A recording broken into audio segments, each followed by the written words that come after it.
नमस्कार, डिजियाना न्यूज में आप सभी का स्वागत है। मैं हूं आपके साथ दीप्ति और आज हम बात करेंगे इंदौर में राजवाड़ा स्थित पंजाब एंड सिंध बैंक में शराब माफियाओं ने आधे अधूरे दस्तावेजों पर ही बैंक गारंटी मंजूर करवा ली। कंप्यूटर पर फेक रिकॉर्ड दिखाए और इससे उन्होंने बैंक गारंटी ले ली। इस पूरे घटनाक्रम को अंजाम किस तरह से दिया गया, इस विषय पर ही आज हम आपसे बात करेंगे। हम आपको बता दें कि शराब ठेकों के लिए हर साल फरवरी में बोली लगती है और इसके लिए पहले ठेकेदार को 12% की बैंक गारंटी देनी होती है और बची हुई राशि किश्तों में जमा करनी होती है। लेकिन शराब ठेकेदारों ने आधे अधूरे दस्तावेजों के आधार पर ही गारंटी लेकर ठेके हासिल कर लिए, जिसके बाद कई सवाल खड़े हो गए और शिकायत ईओडब्ल्यू यानी इकोनॉमिक्स ऑफ विंग्स तक पहुंच गई।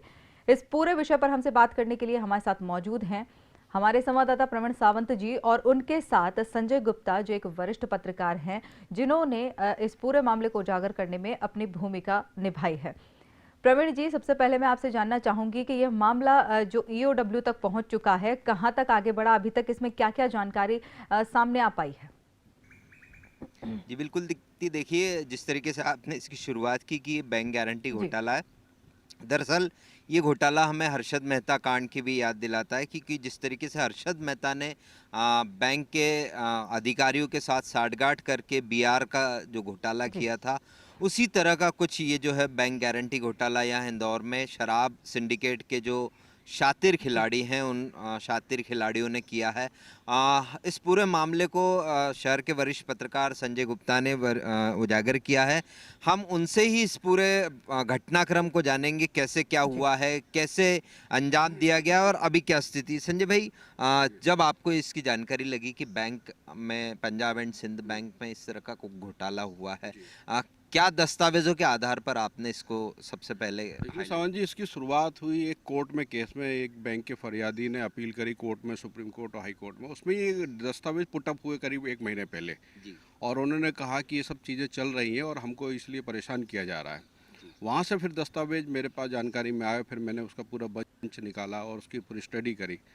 तो उसमें बड़ा चौंकाने वाली चीज़ें सामने आई कि मतलब ये जो कहते हैं कहावत है, ना हींग लगे ना फिटकरी रंग चोखा।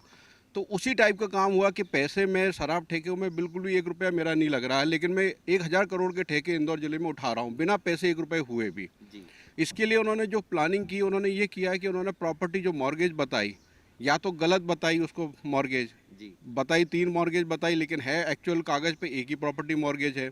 प्रॉपर्टी का वैल्यूएशन 1 करोड़ है, लेकिन उसको बता दिया बढ़ा चढ़ा के 3 करोड़ बता दिया गया। उस पर वैल्यूएशन उसका बढ़ा दिया गया। वैल्यूएशन बढ़ा दिया गया। प्रॉपर्टी मॉर्गेज रखना बताई, लेकिन उसको वो एक्चुअली वो किसी और को सेल हो चुकी है। तो इस तरह से उन्होंने घोटाला करके कि पैसे उनके पास नहीं थे, लेकिन उन्होंने क्या मॉर्गेज रखा, चीज़ों को शो किया, केवल कंप्यूटर पर शो किया, कागज़ कुछ भी नहीं, बैंकों के पास कोई रिकॉर्ड नहीं मौजूद उसमें, क्योंकि उनको पता था कि 12 महीने बाद वो वापस रिवर्स हो जाएगी गारंटी, और उसमें शो हो जाएगा कि भाई ये प्रॉपर्टी रिलीज हो गई है और ये गारंटी रिलीज हो गई है। तो इस तरह से उन्होंने ये हर साल पंजाब एंड सिंध बैंक अकेले से 70 से 80 करोड़ रुपए की गारंटी जारी हुई है। इसी साल मैंने रिकॉर्ड निकाले, इस साल के जो ठेके हुए हैं 1000 करोड़ के, उसमें पंजाब एंड सिंध बैंक ने 50 करोड़ की गारंटी दी है। तो गारंटी में क्या है, जब तक आपका सही चल रहा है, ठीक चल रहा है, लेकिन जैसे हर्षद मेहता कांड हुआ है कि जिस दिन आपका ठेका बिगड़ गया, कुछ उसमें आबकारी विभाग को हाथ में कुछ भी पैसा नहीं लगेगा। जैसे हमने पुराने अभी 1-2 साल पहले आया था 42 करोड़ का 42 घोटा, करोड़ का घोटाला। उसमें बैंक अभी तक आबकारी विभाग रिकवरी नहीं कर पाया 50%, क्योंकि प्रॉपर गारंटी मौजूद नहीं थी।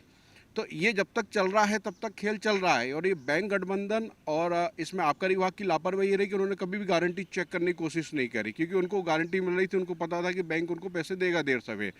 तो इसमें शराब सिंडिकेट, इन तीनों ने मिलके करीब करीब ये 2011 से खेल चल रहा है, और ये 2011 से कंटिन्यू 2018 तक खेल चला। बीच में 1-2 साल ब्रेक हुआ, अब फिर वहाँ से पंजाब एंड सिंध बैंक से गारंटी जारी शुरू हो गई है। तो ये पूरा स्कीम चला, ये हर साल आप एवरेज मानोगे 50-60 करोड़ के हिसाब से, तो ये मोर देन 300 करोड़ का घोटाला है। संजय भाई, लेकिन इस घोटाले में शराब सिंडिकेट को तो फायदा होता ही, क्योंकि आपने जिस तरीके से कहा न हिंग लगे न फिटकरी, उन्हें कोई पैसा नहीं लगता। बैंक को क्या लाभ है, या बैंक के जो अधिकारी जो करते हैं उन्हें क्या लाभ है इसका? बैंक को 2 तरह का लाभ है। बैंक को एक तो टर्नओवर ज़्यादा दिखता है उनका, उनको बैंक को टर्नओवर दिखाने से उनकी क्रेडिट बढ़ती है और खाते खुलते हैं। वो बताते हैं ऊपर आरबीआई में जो रिपोर्ट जाती है कि भाई हमारी Punjab and Sind bank branch इतना अच्छा काम कर रही है, इतने हमारे खाते धारक है, इतना टर्नओवर। दूसरा बड़ा लाभ, दूसरा आर्थिक हित का मामला है, उनका व्यक्तिगत गठबंधन का मामला है।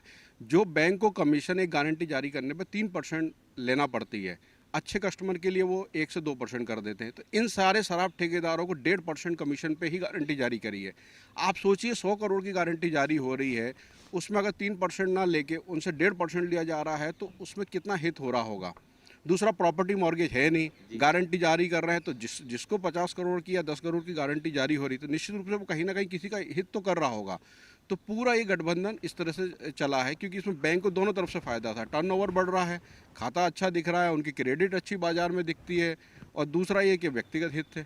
बैंक मैनेजर को व्यक्तिगत लाभ हो रहा होगा, ये क्या लाभ ऊपर चैनल तक जाता होगा? वो इसलिए शंका ज़्यादा होती है क्योंकि इसमें जो मेरी जांच अधिकारी थे उनसे बात हुई थी, उन्होंने ये कहा भी था कि ये मामला विजिलेंस तक गया था पंजाब एंड सिंध के, और उसके बाद मैनेजर पर कार्रवाई हुई, और मैनेजर अनिल देवकर जो उस समय जो थे, जिनकी मेन सबसे ज़्यादा भूमिका थी, वो बाद में अभी 1 साल पहले रिटायर हो गए। अनिल देवकर को फिर वहाँ से ट्रांसफ़र किया गया उस ब्रांच से, और जब नए मैनेजर आए तब ये घोटाले का खुलासा हुआ उसमें। तो बैंक मैनेजर की भूमिका तो निश्चित रूप से कहीं ना कहीं तो है ही, तभी उसकी बना। और जोनल मैनेजर जब यहाँ से रिपोर्ट ऊपर गई कि इनके खिलाफ एफआईआर होना चाहिए, वो रिपोर्ट तक दबा दी गई। उन्होंने फिर बाद में ये किया कि सारे खाता धारकों को बुलाया, एक साथ 100 गारंटी निरस्त करी उन्होंने इंटरनल कागजों पे, नई रिफ्रेश जारी करी जब ये घोटाला उठाने लगा, और ये होने लगी बात क्या एफआईआर करनी चाहिए या सीबीआई के पास जाना चाहिए, क्योंकि 2 करोड़ से ज़्यादा का मामला अगर घोटाले का बैंक फ्रॉड का होता तो सीबीआई को रेफर करना चाहिए। लेकिन जोनल मैनेजर और जो लोकल मैनेजर, इनने क्या किया, उन्होंने घोटाला उठाने की बजाय उन्होंने बुलाया सबको, खाते सेटल करे। अब एक खाता तो 10 करोड़ का अभी जुलाई में सेटल हुआ है, 3 महीने पहले सेटल हुआ है। इस तरह से इतना लंबे वो थे घोटाले कि ये सेटल होने में भी लंबे समय लगे। संजय भाई, आपने जिस तरीके से खबरों में अपने जिक्र किया है कि ये जितने शराब सिंडिकेट के शातिर खिलाड़ी हैं, सभी ने उसी बैंक में खाते खुलवाएं ताकि ज़्यादा से ज़्यादा गारंटी ले सकें।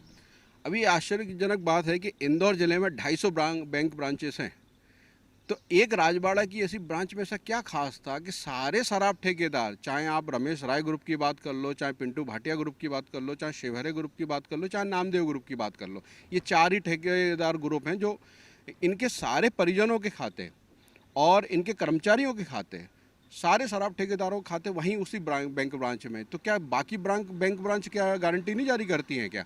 उसी ब्रांच में आखिर क्यों सभी लोगों के खाते हैं?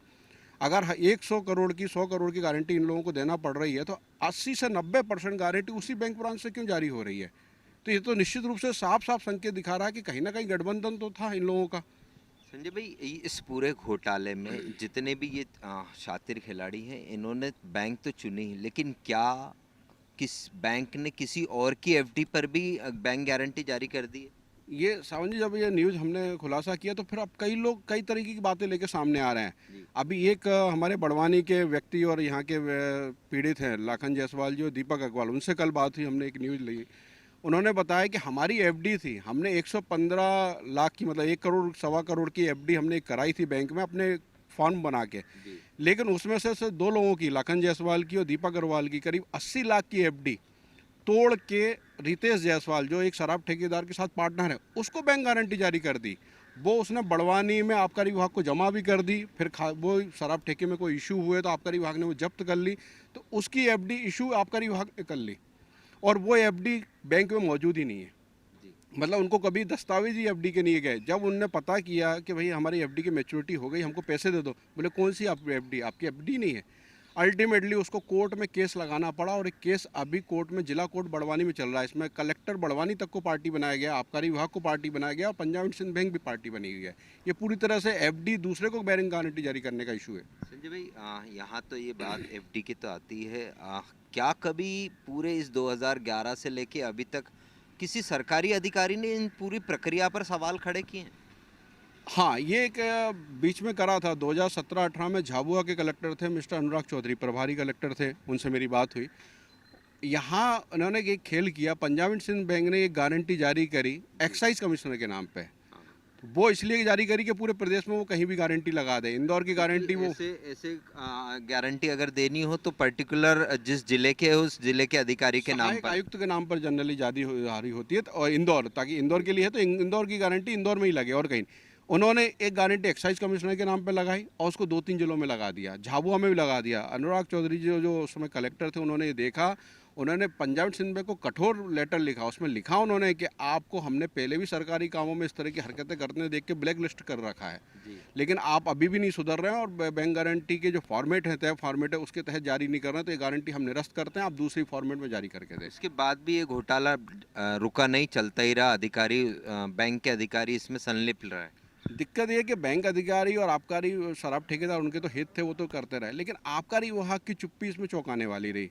आबकारी विभाग ने ना 42 करोड़ के घोटाले से सीख ली, ना आगे जाके, क्योंकि उनको ये लग रहा था कि कोविड काल है, हमको ठेके बढ़ के मिल रहे हैं, 10% बढ़ के मिल रहे हैं, हमारे ठेके जल्दी जा रहे हैं, तो उन्होंने बैंक गारंटियों को लेके इस बार इतना ज़्यादा रिलैक्सेशन दिया, कायदे से ये ठेके ही इलीगल है।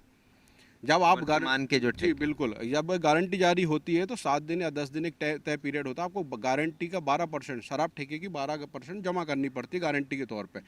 ये इन्होंने जुलाई अगस्त तक जमा नहीं करी, आखिरी में जाके 3-3 बार लेटर आबकारी विभाग ने जारी किया, उनको भयंकर रिलैक्सेशन दिया कि आप गारंटी आराम से दे दो, तो उस तरह से उन्होंने 2-2, 3-3 महीने डिले किया, जबकि शर्त का पहला उल्लंघन ही हो गया कि गारंटी आपको 7 दिन में 10 दिन में जमा करना है।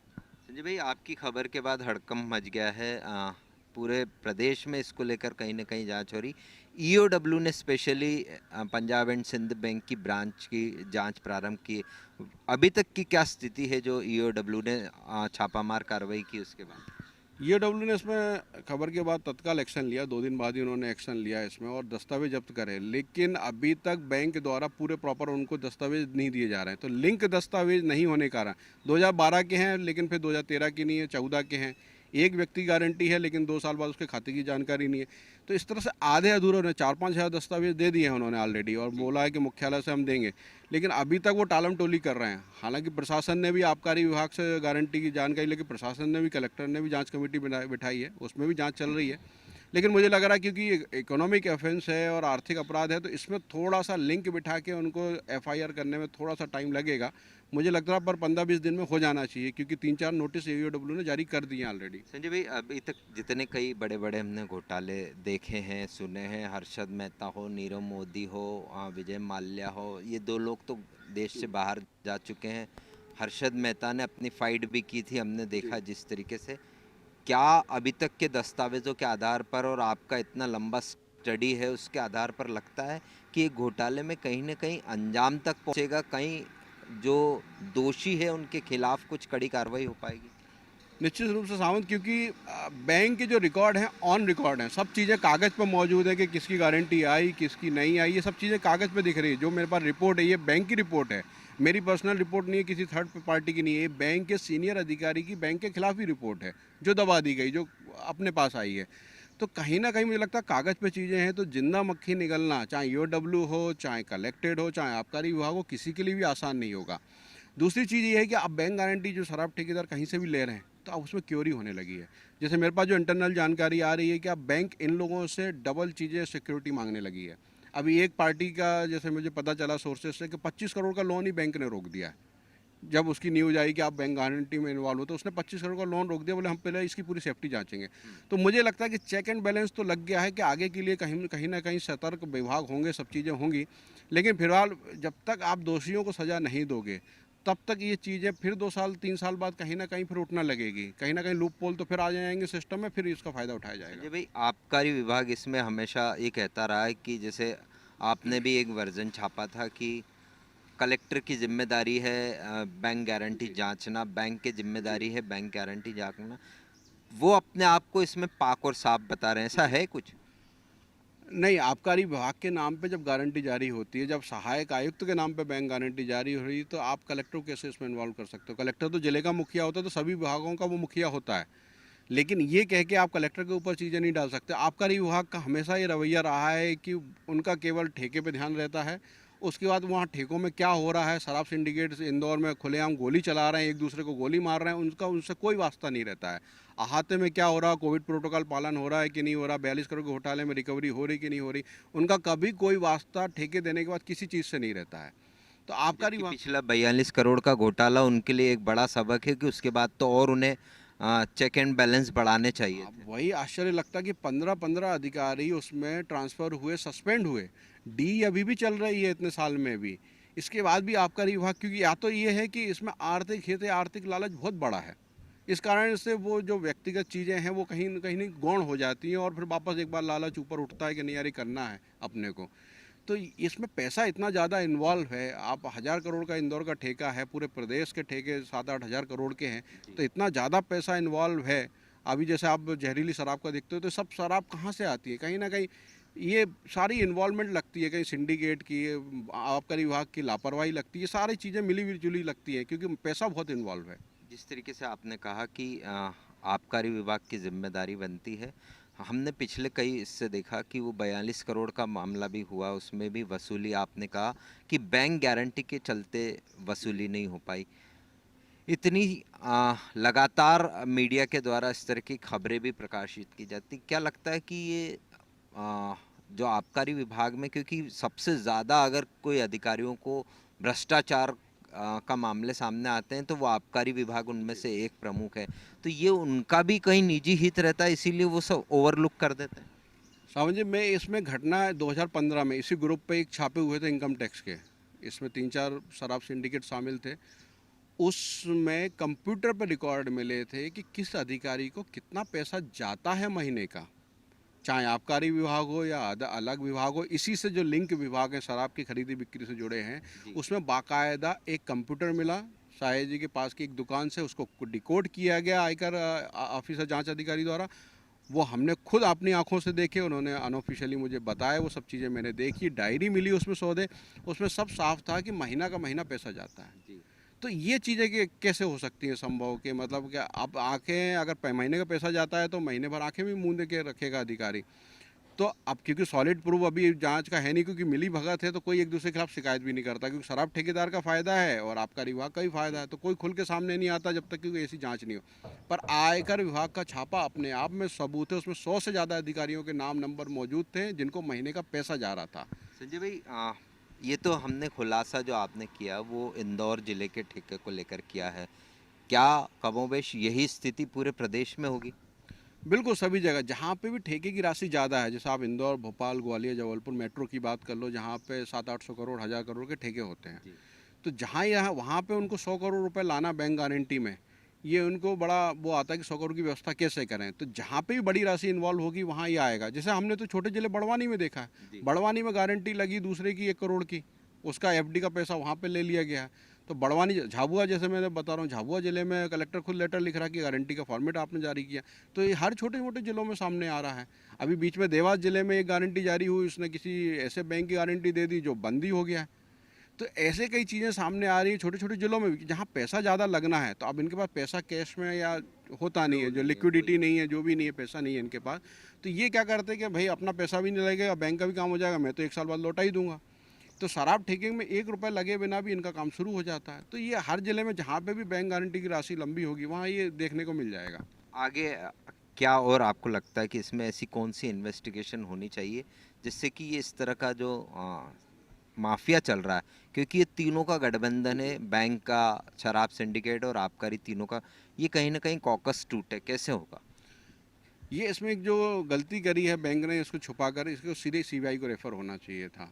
सीबीआई ने इसको भी टेकअप नहीं किया, क्योंकि कारण क्या है कि ईओडब्ल्यू इसमें अभी आ गया है जांच में, तो अब सीबीआई इसको शायद लेटर ऑन इसको टेकअप करें या कोर्ट के आदेश से करें।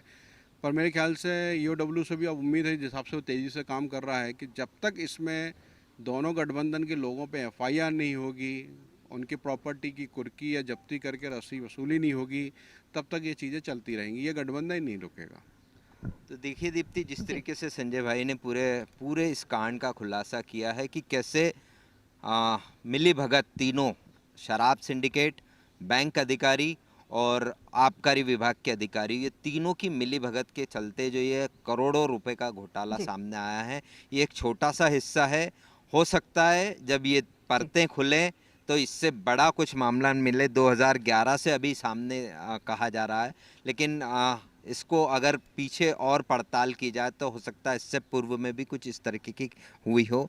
और ये पूरा घोटाला जो है, जिस तरीके से हर्षद मेहता कांड हमने देखा, वहाँ पर जिस तरीके से एक सीरीज के माध्यम से हमें पता पड़ा कि कैसे हर्षद मेहता ने बैंक अधिकारियों को गुमराह करते हुए उनको साथ मिलाकर अपना इतना बड़ा कारोबार खड़ा किया था।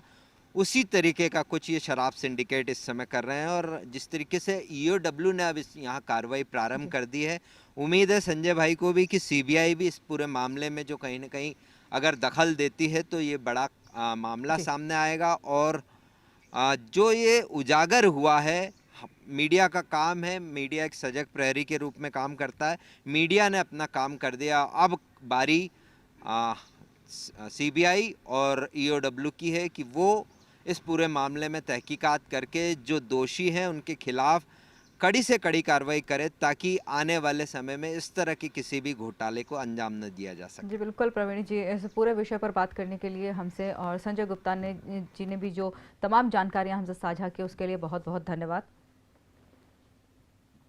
ये थे हमारे साथ हमारे संवाददाता प्रवीण सावंत जी, जिन्होंने इस पूरे विषय पर तमाम जानकारियां हमसे साझा की। उनके साथ संजय गुप्ता जी भी थे, जो एक वरिष्ठ पत्रकार है और उन्होंने इस पूरे मुद्दे को सबके सामने लाने में एक महत्वपूर्ण भूमिका निभाई है।